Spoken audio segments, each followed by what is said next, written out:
Conflicto armado en Colombia.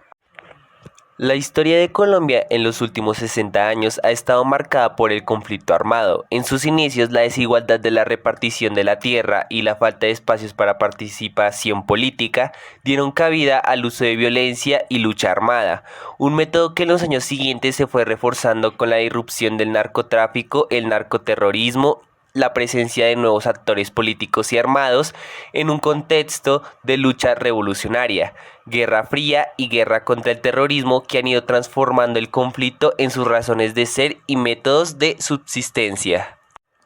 Las dimensiones del conflicto armado en Colombia están compuestas por dos diferentes grupos armados como las FARC, que se formó en 1964 con un grupo de autodefensa campesina, de ideología marxista-leninista y cuya estrategia militar ha sido principalmente la lucha guerrillera al mando del desaparecido Manuel Marulanda Vélez, alias Tiro Fijo.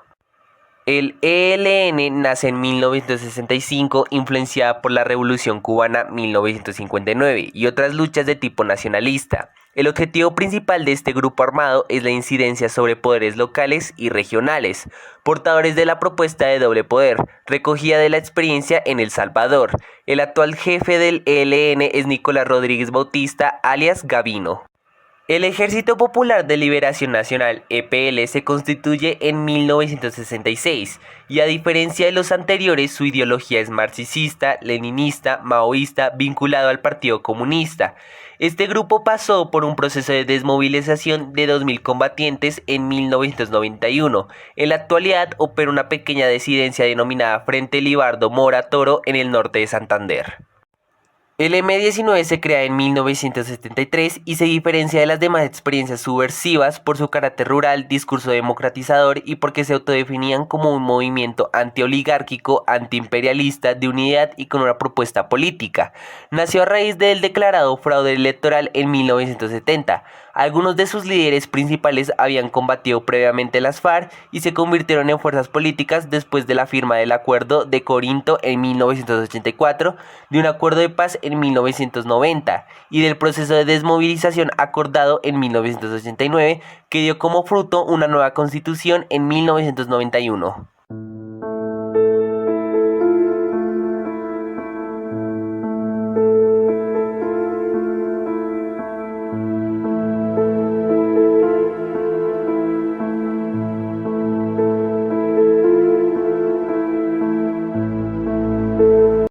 El paramilitarismo son grupos de extrema derecha que se multiplicaron en la década de 1980 y tienen su origen en la promulgación de la Ley 48 de 1968, a través de la cual el Estado colombiano permitió la privatización de la lucha armada a manos de civiles protegidos por los intereses de las élites regionales. En los años 90, las Autodefensas Unidas de Colombia, AUC, que unieron a diversos grupos paramilitares, se disolvieron entre 2003 y 2006, en un proceso de desmovilización emprendido por la Ley de Justicia y Paz, impulsada por el entonces presidente de la República, Álvaro Uribe Vélez. En los primeros 2 años se desmovilizaron 23 grupos en los cuales participaban cerca de 14.000 personas. No obstante, algunas facciones no adscritas al proceso de desmovilización han formado lo que hoy se conoce como las BACRIM o bandas criminales. Las fuerzas de seguridad son organismos que iniciaron la lucha en contra de los grupos insurgentes con la adopción de la Doctrina de Seguridad Nacional que tenía como objetivo la erradicación de la amenaza comunista a través de la creación de cuerpos de seguridad antiterrorista y de asistencia para el desarrollo.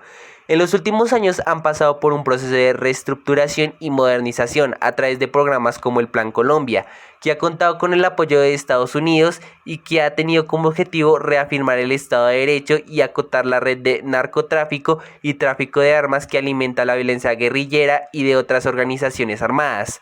Sin embargo, según el informe de Human Rights de 2015 hasta julio de 2014, la Unidad de Derechos Humanos de la Fiscalía ha investigado más de 3.500 casos de ejecuciones ilegales presuntamente perpetradas por 785 miembros del ejército, soldados de bajo rango y suboficiales entre 2002 y 2008.